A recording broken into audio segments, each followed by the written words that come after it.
Hi everybody, welcome along to episode 173 of Percussion Discussion Podcast. As usual, I'm going to ask you to check out all of our social media. You can find us on Facebook, Instagram, and of course our world famous YouTube channel, where you can find all of our conversations, past and present. These have the video to accompany. If you wouldn't mind subscribing, there's no adverts, but it just helps grow our channel, which is amazing. Thanks. If you'd rather listen on the go, then all of our conversations are available in podcast form. These are free to download from your favourite podcast provider. Now, I'm absolutely thrilled to let you know that today's episode is brought to you by our good friends at the UK Drum Show. Now, the UK Drum Show happened last weekend. We're in 2025, by the way, just in case you're watching this 10 years down the line. And if you were there, you'll know just how incredible it was. I've never seen a lineup like it in all my life. It was just out of this world. So a huge congratulations to Neil and his amazing team who made it possible for it to all happen. So congratulations to everybody.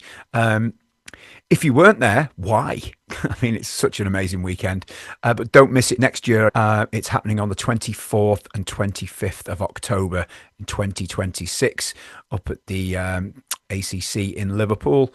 So get your tickets booked. Trust me, you will not regret it. So get your tickets booked as soon as you can. So thanks to Neil and the team for sponsoring today's episode. On to today's guest. This drummer is one of the most musical drummers on earth. For me, about 10 years ago, I was introduced to his beautiful, delicate playing and really thoughtful playing as well. He's won 2 Grammy Awards. He's a producer, just an all-round phenomenal musician. And for as long as I can remember, he's been playing for the wonderful Mr. Gregory Porter. It gives me great pleasure to welcome the absolutely remarkable drummer and nice guy that is Emanuel Harrold. Emanuel, thank you so much for taking the time to do this. I appreciate it. It's my pleasure. Thank you so much for reaching out and me being able to do it. It's amazing. I'm excited. I'm thrilled. And the weird fact is you're in London at the moment, because obviously you're a native of the United States, but yes, you're over in the UK, which is weird. So we're at the same time zone. We're in the same time zone and everything lines up, So it's beautiful. Perfect timing. So can I ask, are you able to share with us why you're in London at the moment? Yes, I am just finishing a tour with an artist, Gregory Porter, and we've traveled everywhere from Finland to Sardinia. So that's the broad geography of this long summer tour.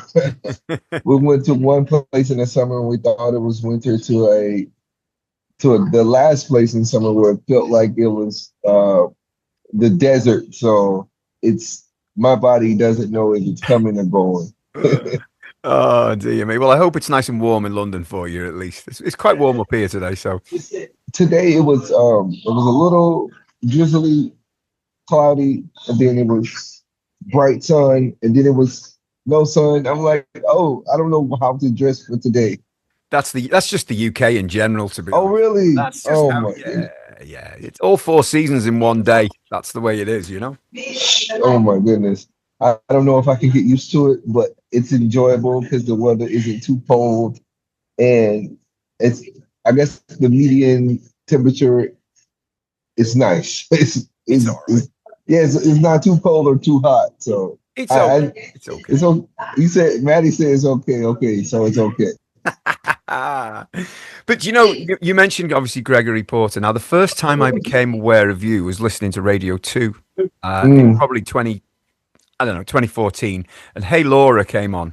Now it's a beautiful song. Gregory's voice doesn't get much better. Doesn't get any better, I don't think. Right? The first thing I thought, and I didn't know who it was when it came on. I didn't know who was singing it. It was just on in my van, and I went, "Oh my God! Listen to that drumming. Listen to that beautiful brush." So, oh my goodness, that was my first, and then I kind of listened to the song after it again to hear everything else. But I was knocked out with the beautiful textures and stuff that you got from those. Oh man, you're so kind, man. Thank you. So my whole approach to that was I was doing a lot of drumming around New York, but one of the main things we were in Harlem, 149th and St. Nicholas. in a place called St. Nick's Pub. And in St. Nick's Pub, everything you can get a little bit of everything. You get um, African music, you can get jazz music, blues music, soul music, impromptu poetry. They even had like a tap dance they used to do the Apollo when they blew people off. He had a night, Omar Edwards. So it went from doing that and then to a steady jazz night every Tuesday, where Gregory eventually was brought on as a special guest every once in a while, to him actually being on the gig. So it's just an evolution from the introduction of myself and Chip Crawford, who is still with the band, piano player. The evolution from just us, a jam band, becoming a band and creating a sound in such a giving and intimate space. It wasn't a judgment. Anybody could get up there. You could be the most amazing, unique musician to, you could just be just a random person saying, hey, I have a poem. Would you guys play while I say this poem? So it was that random. So long story short, we kept just playing over years, street fairs to jazz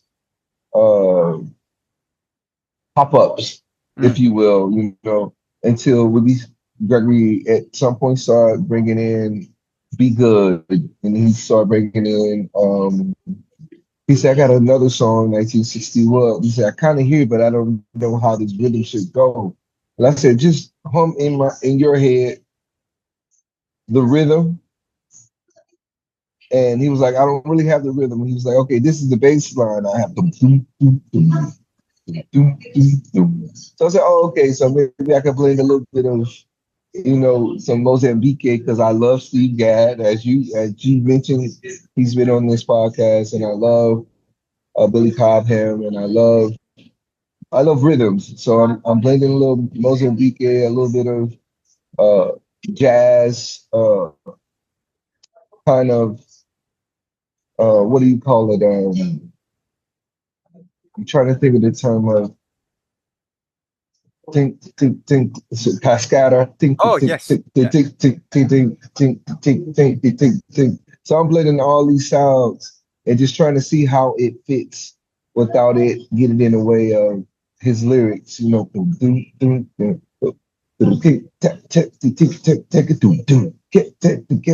So a heavy emphasis on the floor time, high time floor. So just creating these different rhythms for how he hears music and how his vocal delivery goes. So we just had an early on. We were making beats together in a sense. In my opinion, we were making beats together, live right in front of the audience. So and then to go back to Hey Laura, I just know we were a acoustic band existing in a electric world. So I'm like, okay, how can, in a sense, I still have this one, because I know we're a jazz band, but he's singing a lyric, it's folky, and it still has a pop presence, but it still has the warmth of blues, and it still has the warmth of gospel. So how do I not make it super sterile and just go minimalist? So I had this old tambourine, the circle one, not even the one you can screw on the hi-hat. So I just lay that on the hi-hat, and I'm just cross stick over and a brush. And that was it. Hey Laura. But sometimes less is more, isn't it? It really is, Yeah, and it's before the time where people are really analyzing and they're very meticulous. Okay, this is the sound, and I'm going to intentionally come and play minimal. And the music is presented, and then you have 1 or 2 takes to get it. Because this is very, very early on in our, our band career. So it's just like, okay, I need to figure something out really, really fast, because they're not going to take many takes before it started becoming, okay, we need to take number 45, we're trying to find the essence. It was more of, okay, I'm gonna think very minimal, and I'm just gonna feed rhythmically what he gives me when he sings. So that was basically it. Beautiful. Yeah, Well, man. Yeah. it's quite rare because although I'm a drummer, Hmm. I tend to listen to a vocal first, and as most people do, if there's a vocal track in there. But it was the drumming that grabbed me straight away, and I was like, this is really, I just love it. Oh man, see, man, that's thank you. Bless you, man. Oh, Seriously. well, Yeah, thank you for putting that track down because it's just that's right up my kind of street. That I like that. because because if you think about the concept of drumming, everybody thinks we have to be right away the Billy Cobham or the Tony Williams or the Buddy Riches, Max Roaches, just power drumming, polyrhythms. We're not playing a one, and in that drum community, those are the heroes. It's like, but what about those guys that go in there and they play the records that come on while you cooking Sunday dinner, or you cleaning up your house on Saturday, or you just ride it in the car with family or at the park?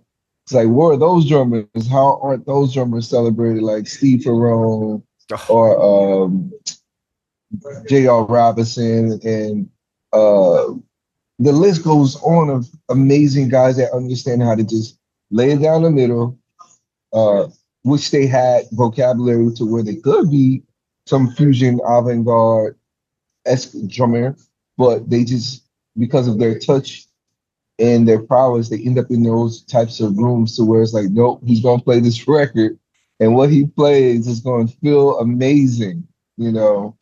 So it amazes me, and I'm happy to be able to have that opportunity to just play nothing because I sit down and I mean Max Roach is it's my guy. I love Max, Art Blakey, Philly Joe, and the list goes on of the finesse and the polyrhythmic and the artistry, how they talk through their instrument, no matter if they're playing in an ensemble or solo work, or even for instance Idris Muhammad. mm. You know, all of that amazing work he does, and then on his solo stuff, you think you're gonna expect how he plays with Ahmad Jamal or whoever amazing jazz guy he's played with. He just landed down to 2 and 4, and he's like, you know, this is where it is. This is what I'm hearing at this moment. You know, so I always want to kind of be in that vibration. Yeah, and you are. And do you know, I'm not a huge fan of drum solos. They just never have been. But Mm. I was looking at some stuff on YouTube as I do a lot. I don't tend to watch much TV, and there was a solo that you played, and I think it was in Newcastle about Oh wow, that was. 8, 9 years ago, right? And it's the Mhm. most musical drum solo. When an audience claps along with a drum solo, you know it's a great drum solo. Oh yeah, It, you it, in there. You're in it's there, just, man. but they were part of it. They're Yes. clapping, and you're kind of you'll rest for a few beats and just let them. Hmm. And Yeah. I was actually showing this today to somebody. I'm teaching on this summer school, and I went, check this Oh out, and they're like, man. that's really cool, and Oh it's just bro. See, musical. That's. that's the love, man. Because like even in my mind, like we're accompanying this first, right? So we're accompanying all show long.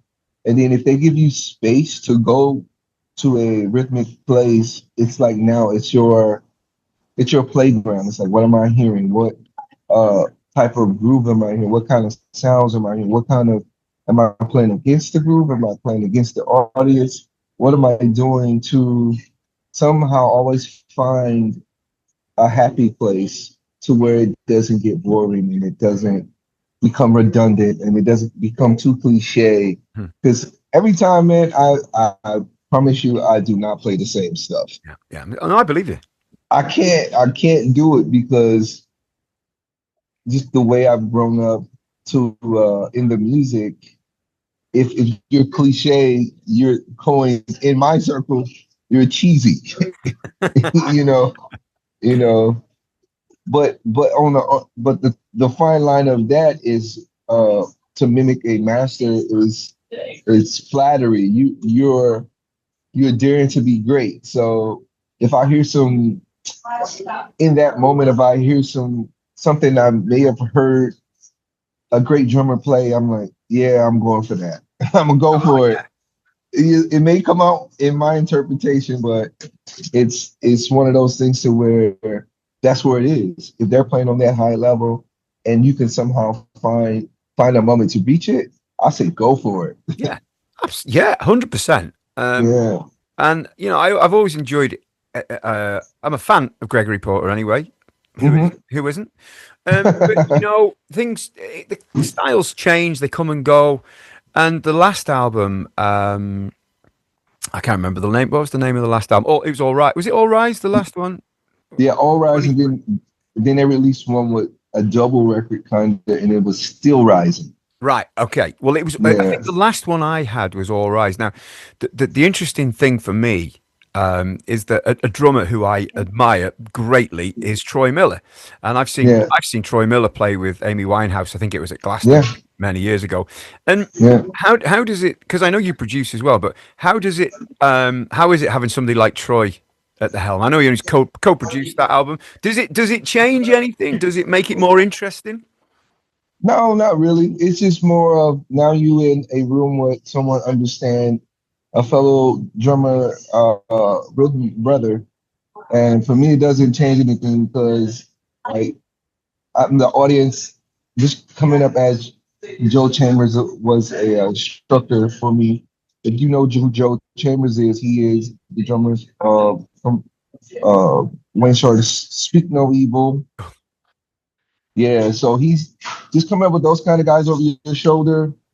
It's like you're getting it from the source. Like Bernard Purdy, he was also a mentor and also a instructor of mine in New York, from Jeff Tain Watts to Lewis Nash.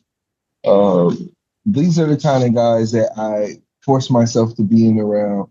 Gregory Hutchinson, Chris Daddy Dave, to where I see what the bar is, so I know what is and what isn't. So that invisible line allows me to be in those rooms with those kind of guys, and what's not said is the bar, because it's like, hey, what should I be playing? If I ask you what I should be playing, I should be in the room. Yeah, I totally get you. You know what I mean? And I think with Troy being in the room with the new projects, it's more of it's a second ear compositionally of Gregory Porter and his team pursuing records to be a more global success, because the way we have built records before that has been it has been a community thing, to where Gregory's trusting me to understand what is rhythmically possible and what is rhythmically okay for the audience he's reaching, without it subjecting, okay, I'm just a random guy. Oh, this is a kind of a Afrobeat group. Let me just stick an Afrobeat group over. Yeah, Gregory Porter is not Afrobeat. So it's if you understand the recipe, you can kind of know what party you're cooking for. That's a great way of putting it. Yeah, I totally get that. Yeah. But yeah, as I say, everything. You're a tasteful drummer. You're a musical drummer, and they're the ones that I kind of gravitate. Oh man, Maddie, thank you, bro. Because like even knowing Troy over the years, it's just it's a beautiful thing to know that he understands. Like, okay, this sounds belongs here. It's like thinking about listening to great artists when you're thinking of Al Green or Ain't No Sunshine when he's gone. Yeah. Those type of the Gadsons and the different drummers that belong specifically to those music in those times. To understand that, it's like, come on, bro. I don't want to force, like, hey, I would love to hear this person playing with John Coltrane. I was like, no, I only want to hear Elvin Jones with Coltrane for these records. I Yeah. only want to hear John Bonham playing, you know, for the that kind of thing is like it's almost like that's the that's the coding, that's the sound, that's the flavor that is needed. So if you understand the different, you know, frequencies and rhythms and nuances, then you have a higher chance of, you know, pushing that envelope just a little bit more with how simple or how complex you want to push it. Mm. So I love it, man. I think about that all the time. It's definitely it's an art form, isn't it? To keep things simple, and especially for young drummers who don't perhaps, who think they have to show everything in 4 bars. Well, show everything I've got, and people I teach, I'm like, just less is more. Just let it, just enjoy playing a song, just enjoy playing a groove, and don't. And man, you're teaching them right because Mm, if you think about the Gregory Porter song it went big with Disclosure, holding on. mm. It's like even in my mind, people think it's like a 16th thing on a hi hat, like tick it, tick it, tick it, tick it, tick it. But while that's going, the bass drum goes tick, boom, boom, boom, boom, tambourine, on the floor, Mm. and it goes dee da, boom, boom, dee da. But what I'm playing is I'm playing basically like a double time uh swing with the brushes, but I'm sweeping with the left hand and I'm playing the chicky ting, chicky ting, chicky ting on the right with my right hand on the hi hat, Yeah. and I'm smacking the tambourine on the four. So it gives you a sense of groove, but it also gives you a sense of it moving forward.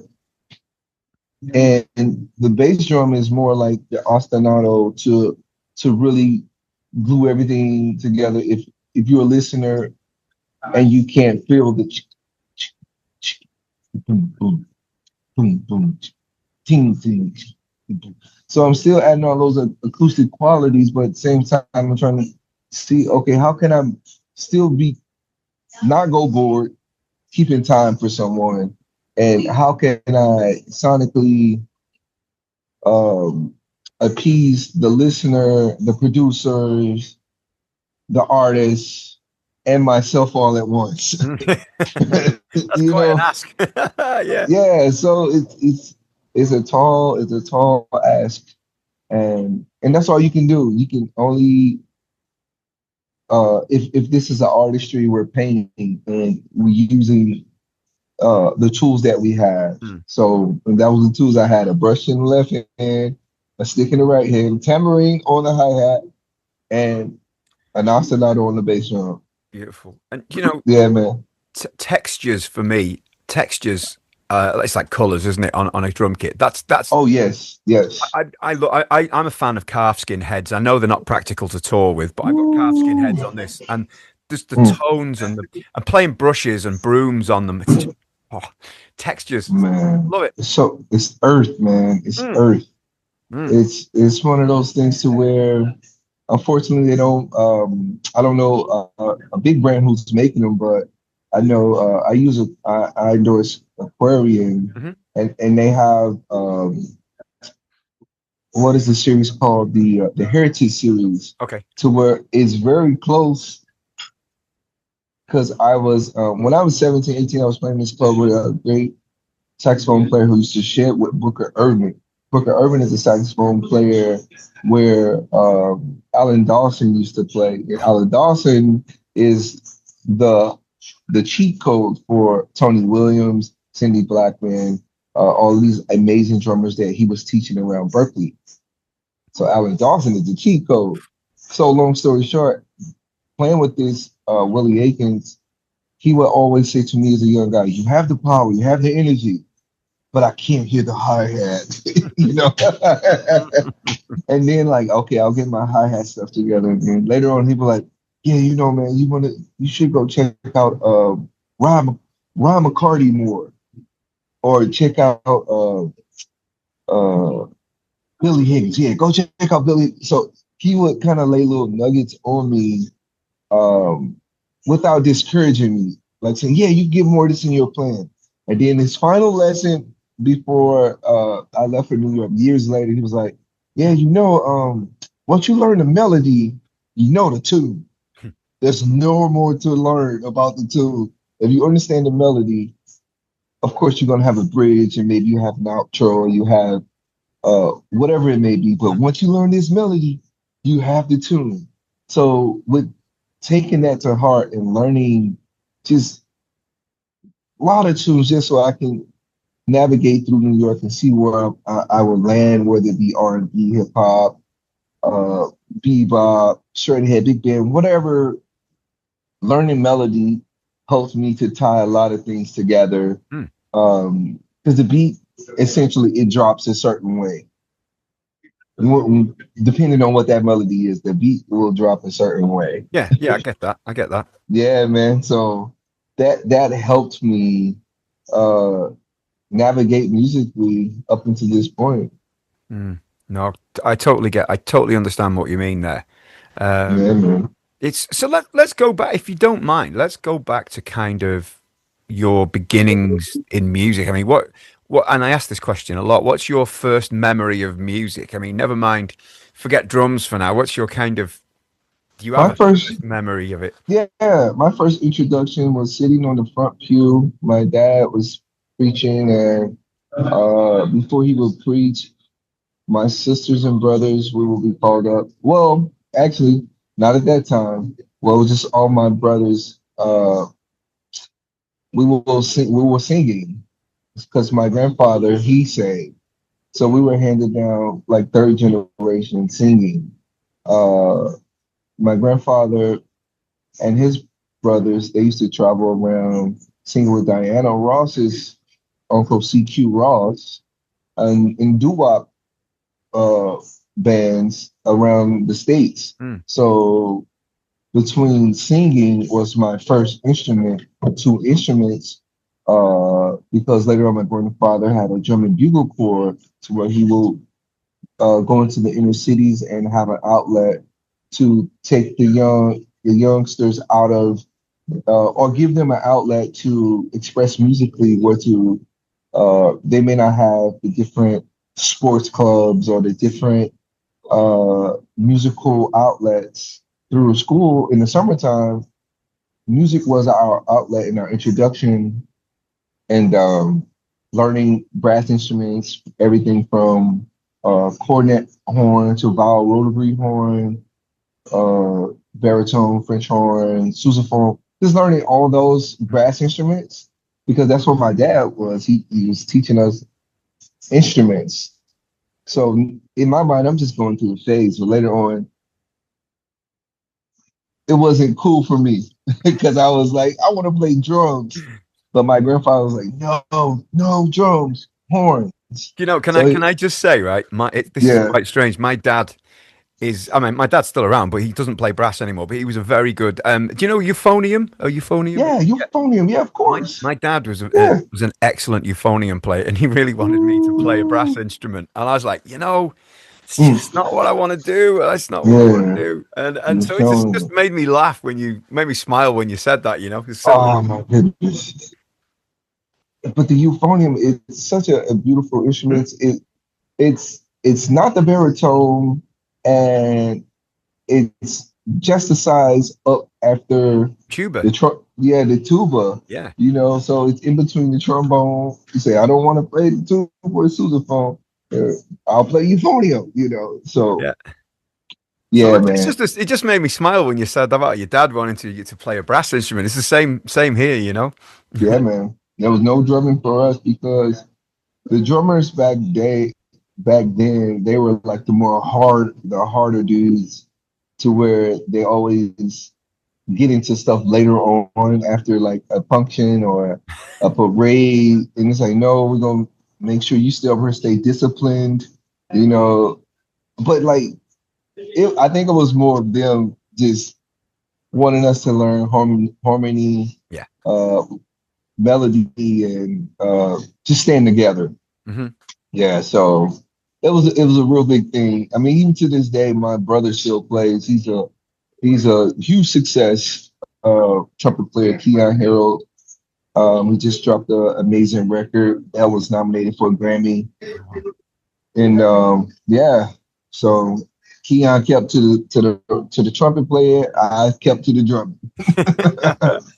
So how soon? So what age were you then before you actually got your way and drums? Oh, I was a late bloomer. Like on and off, I'm always playing in church because we stayed in church at least 3 days a week. Either it was Bible study or a service or a service plus we have a guest church coming. So I always stay active. So I would from the age of maybe like 9 to 17, I would just on and off drumming, but never took lessons, never anything. I was always self-taught, And then until one day I was finally like, nope, I'm not playing horn anymore. I'm drumming. Yeah. So maybe like around 16, and I really just started shedding. And my mom randomly went to a thrift store and she found sketches of Spain. And she brought this cassette tape back for me and my brother. She was like, oh, I found these things. I see it had a horn player on it. And it says Miles Davis sketches of Spain. So maybe it was at a Goodwill or something. And after I heard that, and I was listening to like the castanets and the orchestration, I'm like, what is this? I don't understand it, but I need to figure out what this is. That was kind of it for me. Mm. Yeah, that turned it for me. Do you know? So I'm always a bit jealous of guys who get to play in church because church over here is kind of a very different thing. Of the religion thing is there, but it kind of, and I don't want to offend anybody, but singing hymns without a band, just to an organ, is kind of like. And when I see churches with bands and things, I'm always a little bit jealous, Oh yeah. Did you learn your feel in church, or was that something that came afterwards? Do you think does the church thing help that? No, church definitely locked in the 2 and the 4, Mm. and it also locked in the idea of the repetitive nuance, understanding that the bounce, like even when you're thinking about the church hymns, it has definitely a New Orleans influence. Like if you sing glory, glory, hallelujah. So you got that bounce. So just doing that for hours and hours. So that's even swing.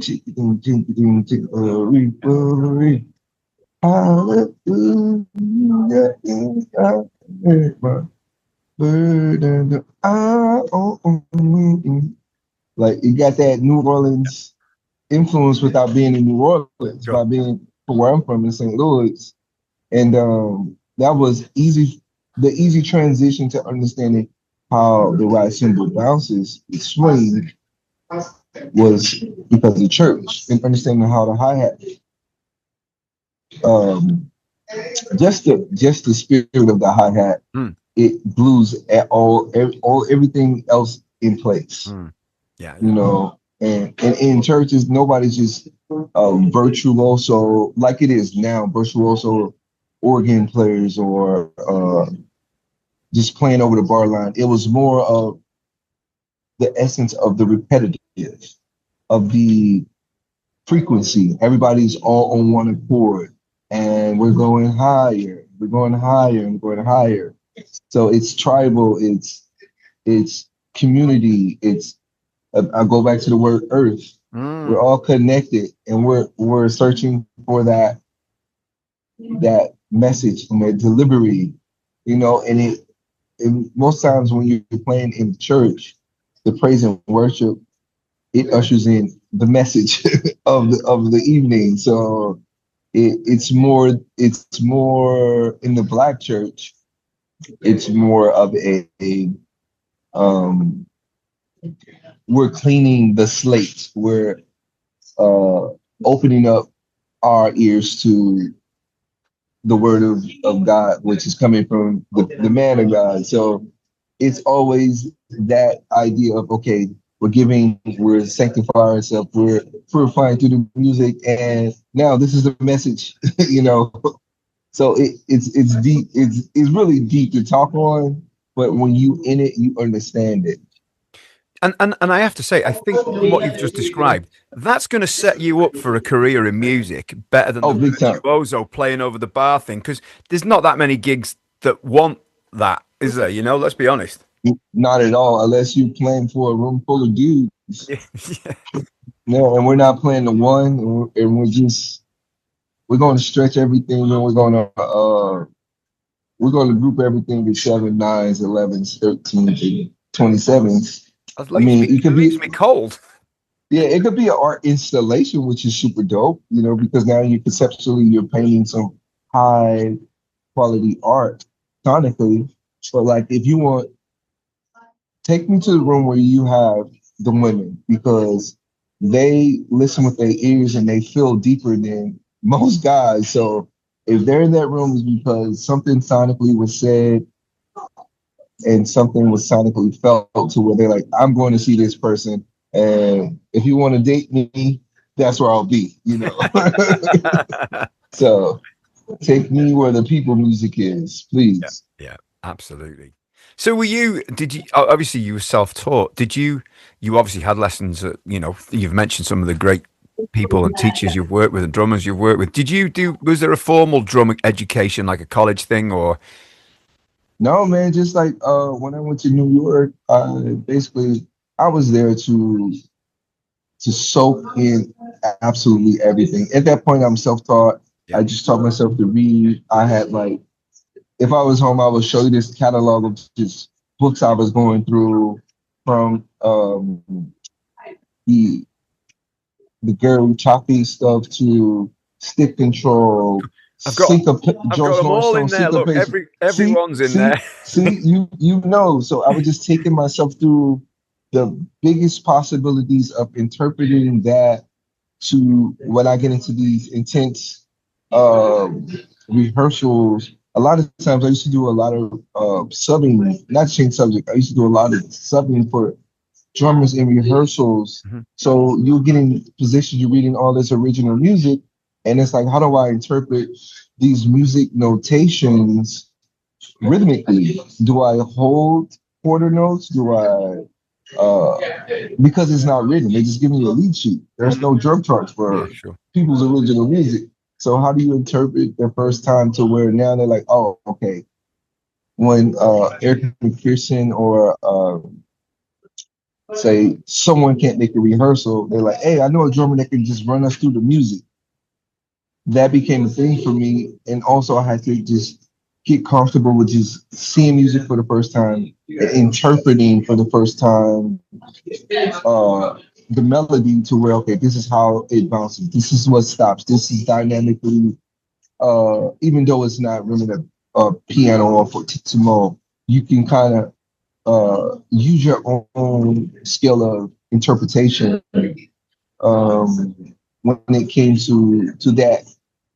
Because being self-taught, you're just learning the different bossa novas, the different sambas, the different Brazilian music, the different West African rhythms, the different Caribbean rhythms.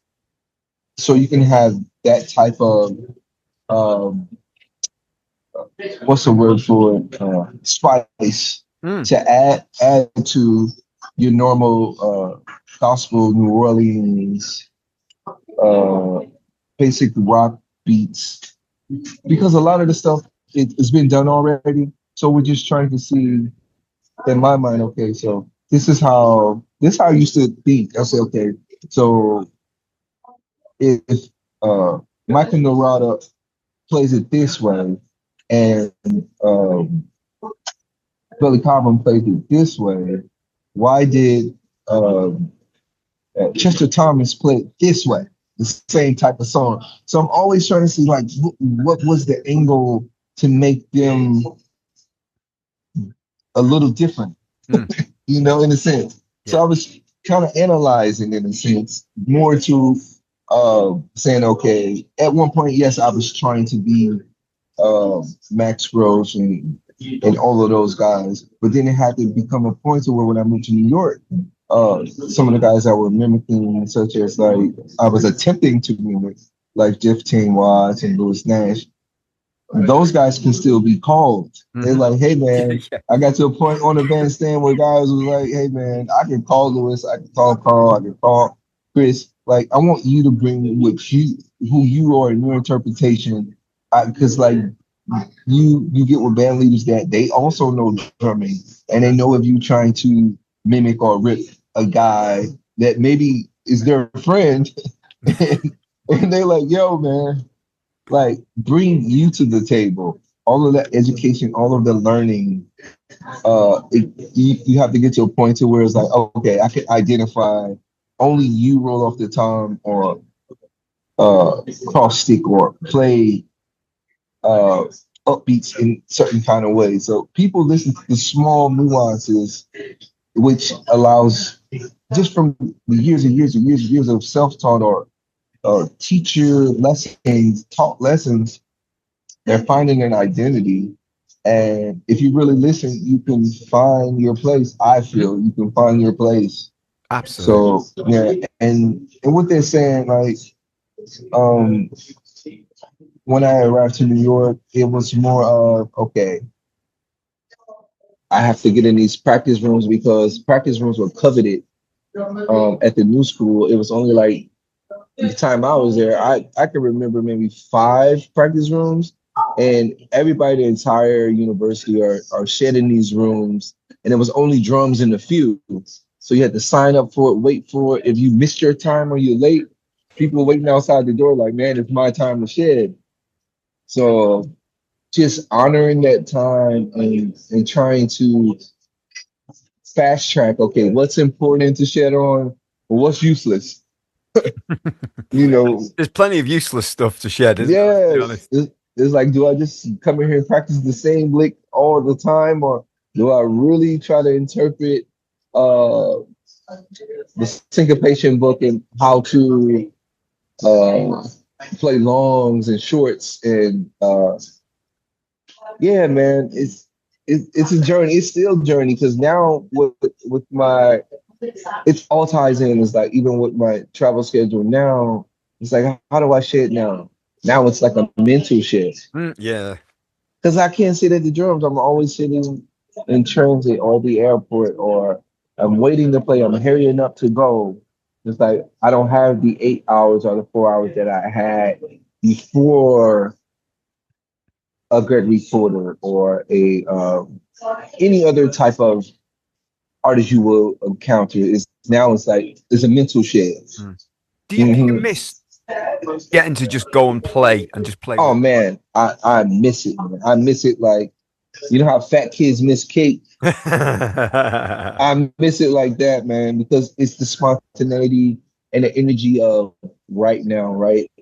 What are we going to create? Yes, I know this song. Oh, okay, this is what I'm going to do to uh, try to vibe with the people on stage. So I miss the energy of yeah of that type of thing, man. Yeah, and when you're at home, that rare time that you're at home, do you have drums in your house? Man, I have 2 kits set up. I have my groove kit set up. Yeah.